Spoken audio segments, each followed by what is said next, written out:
आज सचिन पायलट शहीद स्मारक पर राजस्थान युवा कांग्रेस बेरोजगारी के खिलाफ मुख्यमंत्री आवास का घेराव एवं प्रदर्शन में शामिल हुए।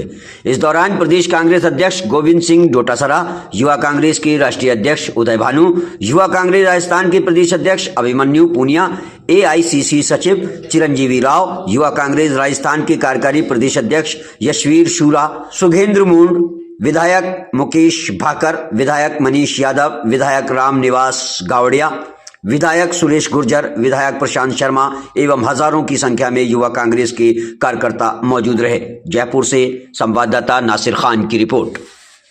अगर राहुल गांधी जी ने वैसा कुछ किया हो, हम अपने नेता को जानते हैं।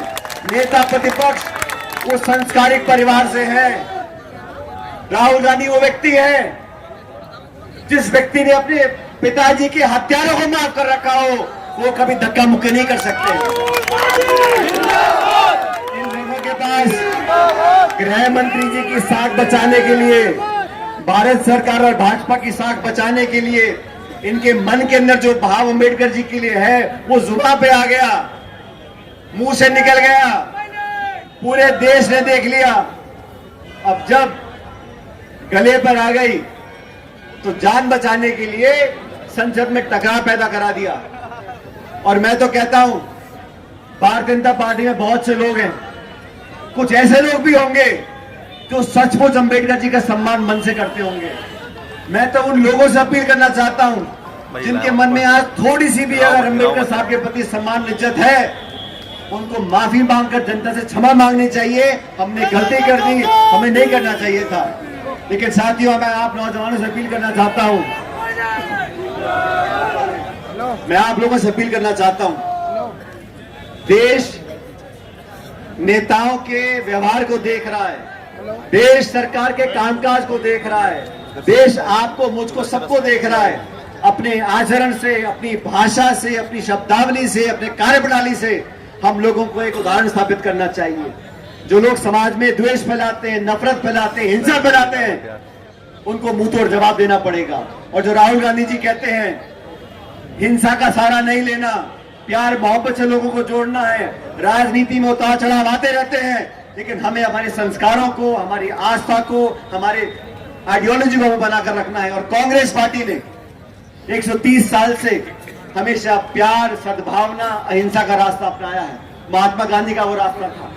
अपनी बात रखें, मजबूती से रखें, विरोधियों को जवाब दें, लेकिन संयम से रहें, कानून की पालना करें। और वो लोग जो देश में हिंसा, नफरत फैलाने का काम करते हैं, उनको जनता के सामने बेनकाब करना पड़ेगा। आज 10 साल से भारत सरकार भाजपा चला रही है, 1 साल से भाजपा राजस्थान में राज कर रही है। बात डबल इंजन की करते हैं। राजस्थान के प्रत्येक जिले में अत्याचार हो रहा है, बलात्कार हो रहा है, शोषण हो रहा है, हिंसा हो रही है, गरीबों के साथ दुर्व्यवहार हो रहा है, अधिकारी पुलिस हावी है, नौजवान की आवाज को दबाया जा रहा है। उस आवाज को उठाने के लिए आप सब लोगों को अपनी जिम्मेदारी समझनी पड़ेगी। अभिमन्यु पूनिया जी हमारे विधायक और अध्यक्ष राजस्थान कांग्रेस के, इनके साथ कार्यकारी अध्यक्ष, हमारे सब नेता मिलकर काम कर रहे हैं, लेकिन हम लोग हमेशा से नौजवान और किसान की आवाज को उठाते रहेंगे। आज उदय भानु जी यहाँ जयपुर आए हैं। राजस्थान से कांग्रेस को, युवक कांग्रेस को बहुत उम्मीद है देश में जागरूकता फैलाने के लिए, नौजवान की लड़ाई करने के लिए। और उदय भानु जी, राजस्थान के नौजवानों का मैं इतना कहना चाहता हूं, जो जिम्मेदारी आप दोगे इस प्रदेश की युवक कांग्रेस के कार्यकर्ता को, और यहाँ जो हजारों की तादाद में आप लोग खड़े हो, मैं जानता हूं अपने शौर्य से, अपनी मजबूती से, अपने संकल्प शक्ति से आप बड़ी से बड़ी जीत हासिल कर सकते हो। यहाँ के लोगों में वो काबिलियत है। और उदय भानु जी जम्मू कश्मीर से आते हैं, कठिन समय उन्होंने भी देखा राजनीति में, लेकिन पूरे देश की जिम्मेदारी आज आपके ऊपर है। मैं तो कहना चाहता हूं, प्रदेश कांग्रेस कमेटी हो, प्रदेश युवक कांग्रेस कमेटी हो, हम सब लोग एक परिवार के सदस्य हैं। और हमारा एक ही दायित्व है, राजस्थान के लोगों के लिए काम करना। जहां अन्याय, बेइंसाफी हो, आवाज को बुलंद करना। और आपको विश्वास दिलाते हैं, तमाम साथी यहाँ खड़े हैं, आज राजस्थान सरकार की नींद खोलने का काम करना है। 1 साल से इन्होंने खूब ऐश लूट ली है। यहाँ पे पता ही नहीं कौन मंत्री सरकार में, कौन मंत्री सरकार में नहीं है, या यही पता नहीं अधिकारी सरकार चला रहा है, मंत्री सरकार चला रहा है। सत्ताधारी दल के मंत्री विधायक अपनी छाती पीट रहे हैं और अधिकारियों के यहाँ मजे हो रहे हैं। नौजवानों की आवाज उठाने के लिए, इस प्रदेश को नशे से मुक्त कराने के लिए, लोगों को जो वादे भाजपा ने किए, 4 लाख रोजगार की बात भाजपा ने कही थी पिछले बजट में, 4 लाख। मैं तो आज तक ढूंढ रहा हूं, मुझे तो 400 लोग नहीं मिले बच्चे जिनको नौकरी लगी, जिनकी नौकरी अटकी हुई है उनको नौकरी नहीं दे पा रहे हो। रोजगार दो, इंसाफ दो, शासन दो।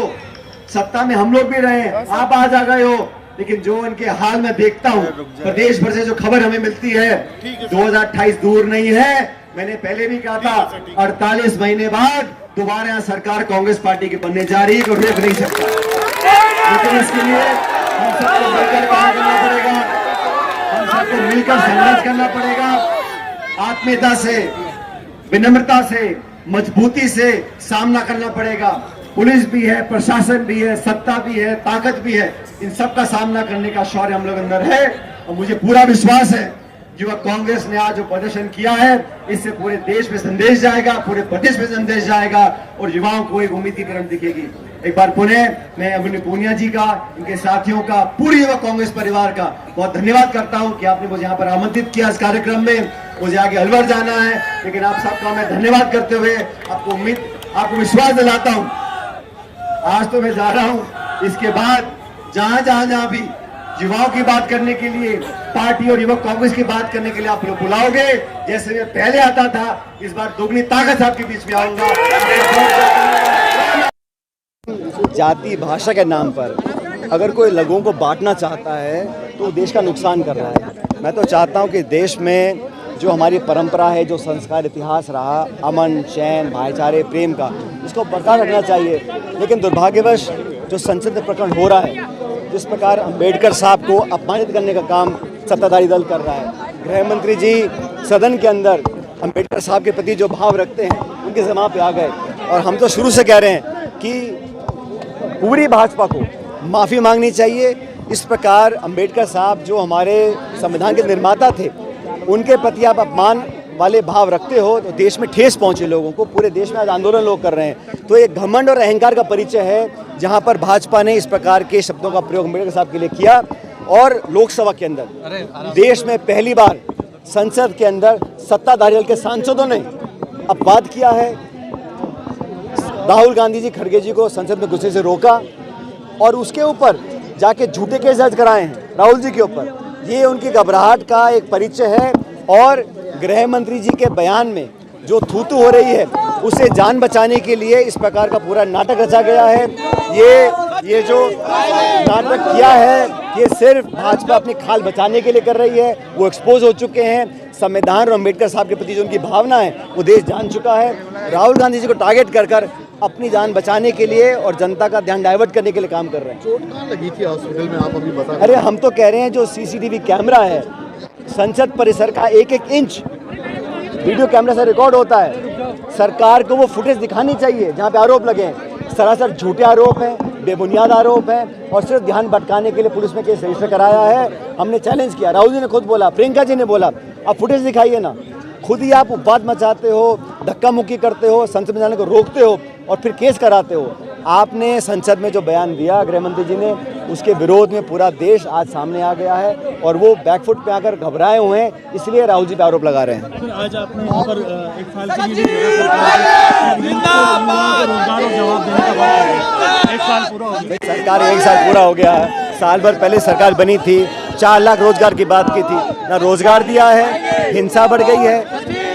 पूरे प्रदेश में शोषण हो रहा है, हिंसा फैल रही है, बलात्कार हो रहा है, नियंत्रण नहीं, लॉ एंड ऑर्डर नहीं है। और सरकार सिर्फ अधिकारियों के दम पर शासन चला रही है। जनता का मन उब चुका है प्रदेश सरकार से।